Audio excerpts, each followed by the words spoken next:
So, I had this dream, like many other dreams, where I was pregnant. And in this dream, I was walking through a birch forest in fall, and the sunlight was streaming through the branches, and yellow leaves were falling everywhere.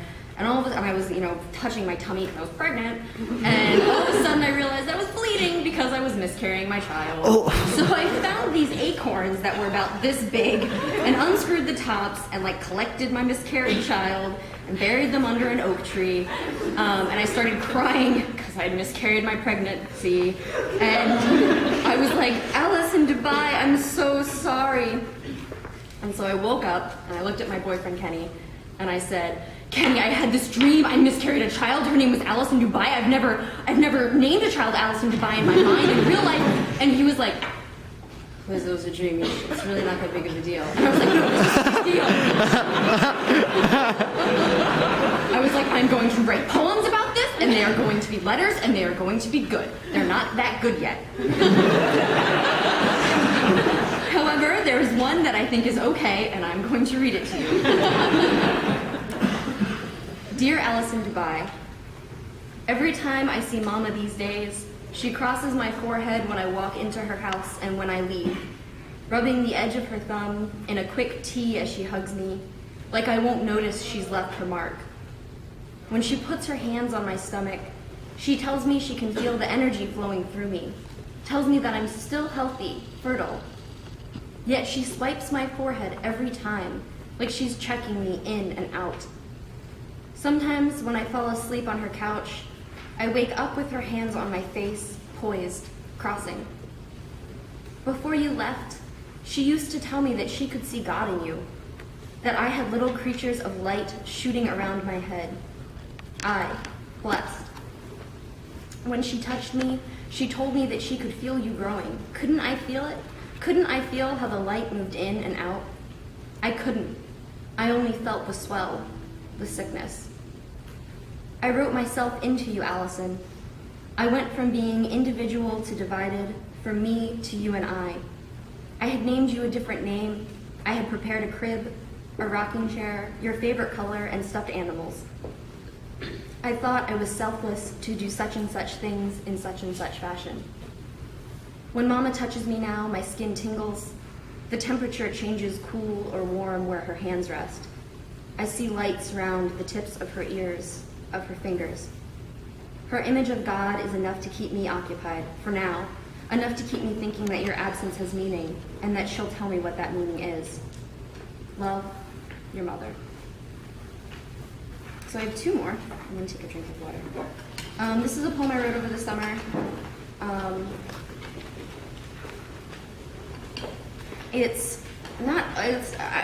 Erasure is the wrong word, it's a reduction.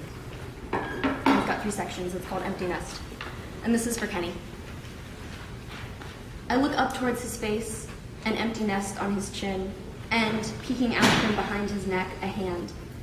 But too often I am muffled in the tactile, thick-fingered breezes that reach forward for my hair, my face, the son that will abandon me more than any father I've ever known.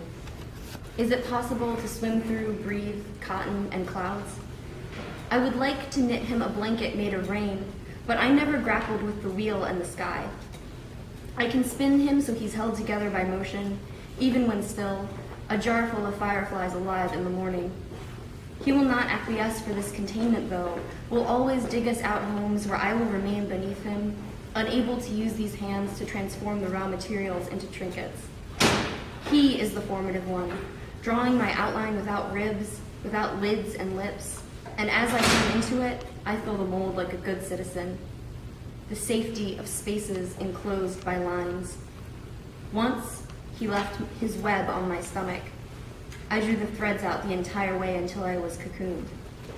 He is looking for something when I look away, but that I've always known, for he refuses to make a sound. He loses himself there, loses himself the way the searching do, replacing self with other. He reaches to touch my face, and I always look up towards the empty nest on his chin, wondering what it could be that he could keep in what is so rusted, tangled.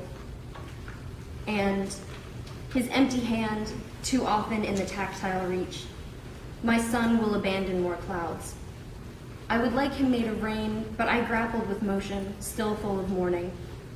He will, for this, always dig beneath these hands, the raw form without ribs. I climb in the mold, the safety of his web. I thread around looking for something when I've always known. To sound the way he loses the self. My face, always. The nest could keep rust. And his hand grappled beneath these ribs for something to keep. This is my last poem, not in the book, sorry. And just real quick, thanks to, well, I already thanked all of you, but thanks specifically to my mom, who doesn't understand poetry and will sit down with me and be like, okay, so I don't get this, could you explain it to me? And I'm like, yeah, sure. And my brother, who doesn't really want to be here at all, but he's a good brother. And also to Carla, I'm just so glad that I could do my senior reading first half of the year, because I'm not really sure it would have been worth it second half when you were in Hungary.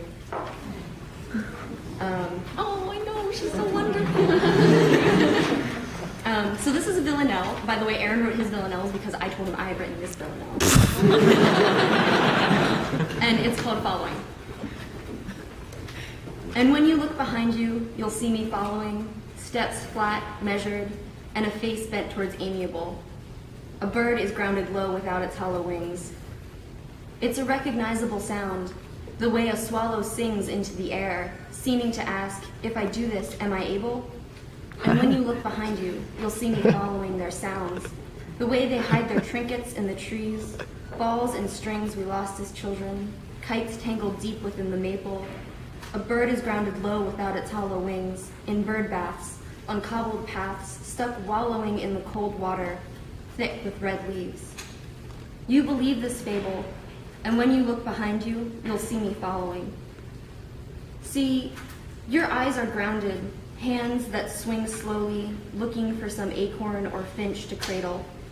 But a bird is grounded low without its hollow wings. I cannot be the one to tell you that you're just stalling, from accepting what is real and true and stable. And when you look behind you, you'll see me following, a bird that's grounded low without its hollow wings. Thanks. Yeah.